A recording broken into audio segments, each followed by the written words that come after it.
10টা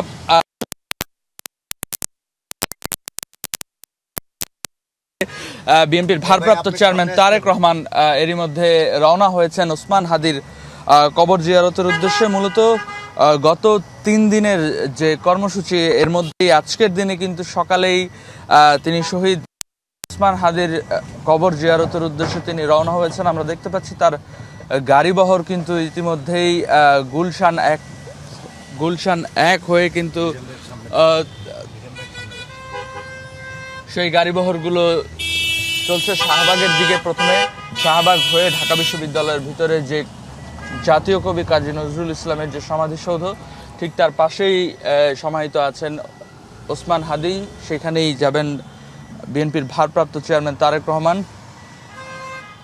মূলত জুলাই আগস্টের যে সম্মুখ সারির যে জুলাই যোদ্ধা ওসমান হাদি, জুলাই পরবর্তী সময়েও তিনি নেতৃত্ব দিয়েছেন, গড়েছেন ইনকালাব মঞ্চ, এবং তারপর পরই কিন্তু নির্বাচনী প্রচারণা চলাকালে তাকে হত্যা করা হয়। এবং তিনি মূলত যে ইনসাফের বাংলাদেশ গড়তে চেয়েছিলেন, ইনসাফ ভিত্তিক বাংলাদেশ গড়তে চেয়েছিলেন, যেখানে সমতার কথা বলা হবে, যেখানে মানুষের অধিকার নিয়ে কথা বলা হবে, সেই ওসমান হাদির কবর জিয়ারতের উদ্দেশ্যে এরই মধ্যে গুলশানের যে 96 নাম্বার বাসাটি থেকে তারেক রহমান রওনা হয়েছেন।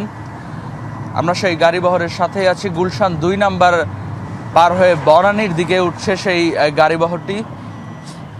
আমরা চেষ্টা করছি সেটি সরাসরি দেখানোর। এখন পর্যন্ত মহাখালীর ঠিক কাছাকাছি চলে এসেছি আমরা, এবং বিএনপির ভারপ্রাপ্ত চেয়ারম্যান তারেক রহমান